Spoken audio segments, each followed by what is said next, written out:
주간 포항 브리핑입니다. 경북 도민일보 이상우 기자 나와 있습니다. 안녕하세요. 네, 안녕하세요. 네, 먼저 코로나19 소식부터 들어보겠습니다. 오늘 국내 신규 확진자는 얼마나 나왔습니까? 네, 중앙방역대책본부에 따르면 오늘 0시 기준으로 전국 코로나 신규 확진자는 430명이 발생했습니다. 네. 감염 경로는 지역 발생이 411명, 해외 유입이 19명입니다.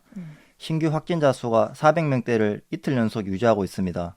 경북의 경우는 오늘 0시 기준으로 신규 확진자가 18명 발생했습니다. 지역별로는 포항, 경주, 구미 각각 4명, 김천, 경상 각각 2명, 성주, 고령 각각 1명입니다. 경북에서는 최근 일주일간 해외 유입을 제외하고 81명의 확진자가 나왔습니다. 네. 확산세가 주춤한 모습이라 다행인데요. 이 백신 접종도 순조롭게 이루어지길 바랍니다. 다음 소식으로 넘어가죠. 전포항시 간부 공무원과 전포항시 의원의 건설업체 특혜에 관한 1심 재판이 있었다고요?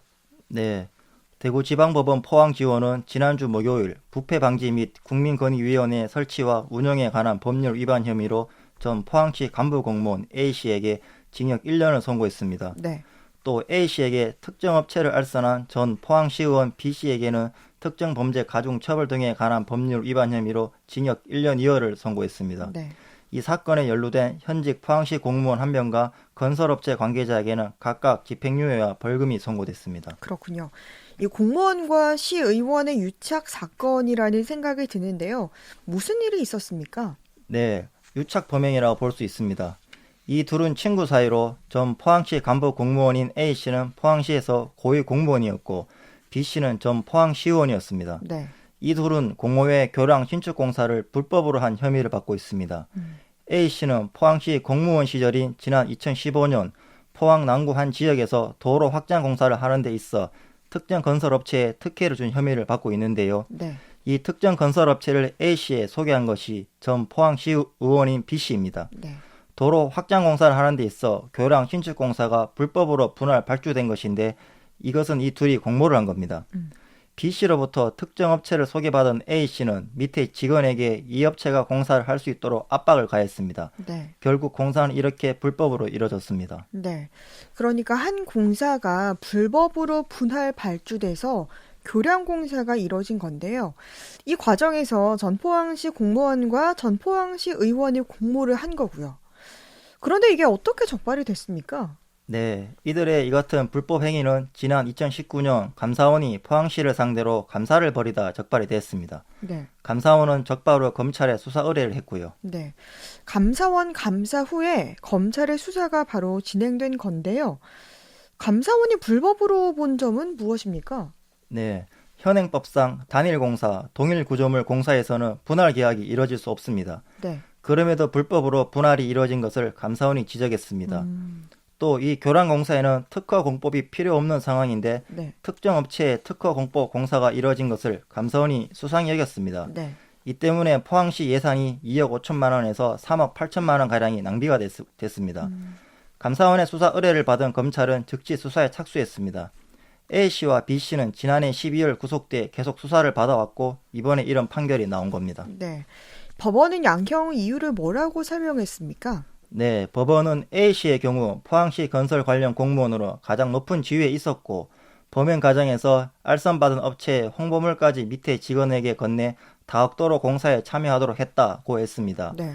이어 이런 점을 볼 때 범행 수법이 좋지 않다. 다만 개인적으로 취한 경제적 이익이 없는 점 등을 참작했다고 양형 이유를 설명했습니다. 네. 법원은 B씨에 대해서는 알선의 대가를 직접 적극적으로 요구해 현금 수수와 인력 공급 계약 체결권도 취득해 경제적 이익을 향유했다. 경제적 이익을 넘어 정치적 이익까지 적극적으로 도모했다는 점에서 비난 가능성이 높다고 양형 이유를 밝혔습니다. 네. 공직 사회에서 경중을 울리는 판결이 되겠네요. 다음 소식 들어보겠습니다. 최근 포항에 전국적으로 많은 체인점을 보유하고 있는 K카가 지난달부터 영업을 시작했잖아요. 이 포항 지역 중고차 업체들과 시민들의 온도차가 있다면서요? 네, 전국에 약 38여 개의 직영점을 두고 있는 K카가 지난달부터 포항에서도 영업을 시작했습니다. K카는 전국적으로 많은 사람들이 이용하는 1위 업체로 아직도 많은 사람들이 이용을 하고 있습니다. 네. 포항에도 이 K카가 운영을 시작하자 포항 지역 중고업체들은 반대를 하고 있지만 시민들은 환영하는 분위기입니다. 네. 그러니까 이 K카가 유명하잖아요. 그래서 이제 시민들이 반기는 거죠? 네, 맞습니다. K카는 대기업이나 마찬가지인데 차량 보유수도 다양하면서도 많고 네. 각종 서비스에 개인 중고업체들보다는 가격이 저렴합니다. 또 개인 중고업체들과는 다르게 많은 사람들이 K카를 이용하면 안심할 수 있는 업체라고 평가받고 있습니다. 네. 포항 지역에서도 K카 운영 시작을 시민들이 반기는 것은 당연하다고 생각합니다. 네. 그동안 포항 시민들은 포항 지역 중고 차량이 다른 지역보다는 비싸다고 평가를 하고 있습니다. 네. 그래서 중고차 구매를 포항에서 하지 않고 부산이나 대구로 가서 구매하는 경우가 상당히 많습니다. 네네. 2달 전에 중고차를 구입한 포항 시민인 한 30대 남성도 부산에서 중고차를 구입했다고 했습니다. 네. 얘기를 들어보니 포항에서 중고차를 사기 위해 몇 군데 알아봤는데 가격이 비싸기 때문에 포항에서 구매는 포기했고 가격이 포항보다는 저렴한 부산으로 갔다는 것이었습니다. 포항 시민들은 K카가 포항에 들어와 중고차 구입에 있어 다양한 기회가 생겼고 다른 지역으로 중고 차량을 구입하기 위해 가지 않아도 되니까 긍정적인 반응을 보이고 있습니다. 네. 그런데 포항 지역 중고차 업계는 왜 반대를 하는 겁니까? 네, 포항 지역 중고차 업계가 반대하는 가장 큰 이유는 자신들의 영업에 큰 타격을 받기 때문입니다. 네. 포항 지역 중고차 업계는 최근 반대대책위원회를 꾸려 기자회견을 하기도 했습니다. 기자회견에서 이들은 K카 포항 영업으로 포항 지역 중고차 시장 생태계가 붕괴될 것이라고 밝혔습니다. 네. 이들은 K카의 자본력에 포항 지역 중고차 업계는 잠식될 수밖에 없다고 주장하고 있습니다. K카 때문에 앞으로 갈수록 지역 업체들은 매출이 줄어 문을 닫는 업체들이 많아질 수밖에 없다는 겁니다. 네. K카 때문에 영업이 본인들이 생계를 위협하기 때문에 포항시에도 이런 어려움을 호소하고 있습니다. 그렇군요. 포항시는 어떻게 생각하나요?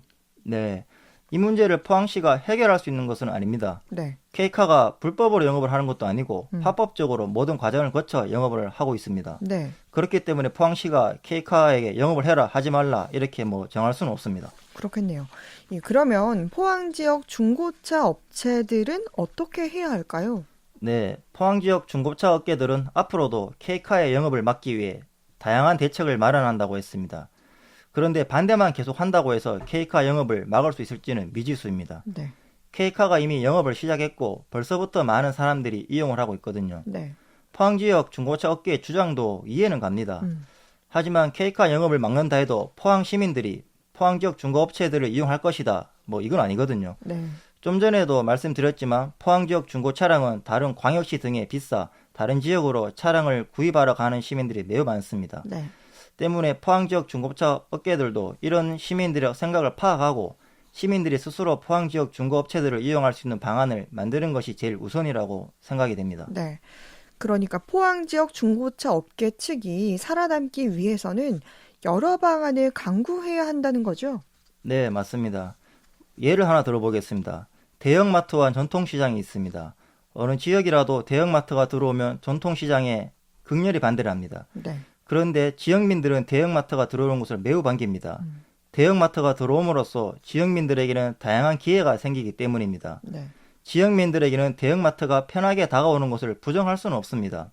현재 시대에는 대형마트와 같은 현대화 시설을 들어오는 것을 막을 수는 없습니다. 네. 때문에 전국 곳곳의 전통시장은 대형마트와 차별성을 두고자 여러 가지 방안을 만들고 합니다.